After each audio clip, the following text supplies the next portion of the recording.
En esta velocidad que va el mundo ya no queremos ni escribir, únicamente lo que queremos es hablar y que el texto aparezca automáticamente. En este caso, el equipo orientador móvil va a explicar una aplicación para que se le solucione ese problema.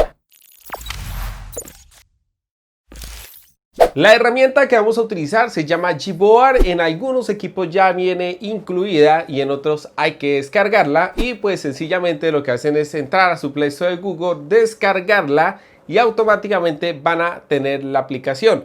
La función se llama dictado por voz, el cual pues él empieza a generar la consulta. ¿Por qué quisimos utilizar básicamente Gboard? Porque pues hace parte de algunos smartphones con Android puro y en los otros se puede descargar y la aplicación va a estar dentro del teclado. Esta que es el teclado oficial de Google, y se dan cuenta tiene una cantidad de funciones, entre ellas el dictador por voz, que es el que vamos a utilizar, maneja diccionario.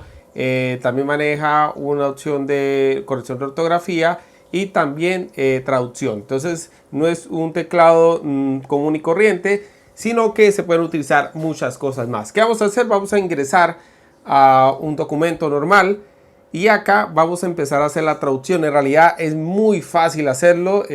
Aperturamos el teclado casi que de inmediato. Lo podemos hacer de dos maneras: utilizando el micrófono a este lado, o la otra es manteniendo sostenido en la tecla de espacio y se nos habilita la función de dictado por voz automático. Entonces ahí lo podemos hacer de las dos maneras, y recuerden que esta aplicación pues va a quedar en la Play Store de Google, y adicional a eso van a necesitar algunos complementos adicionales que pide el sistema operativo para, digamos, esos teléfonos antiguos. Entonces, como se dan cuenta, funciona de una manera muy fácil.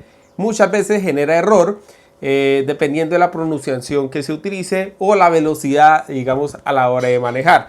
También, si quieren, ya pueden terminar de hacer acá el dictado. Funciona no solo para esto, sino para las redes sociales. Si tienen WhatsApp, Twitter, Live, Facebook, lo que sea, funciona de la misma manera.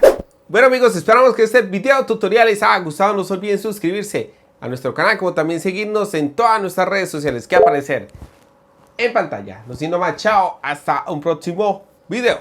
Chao, chao.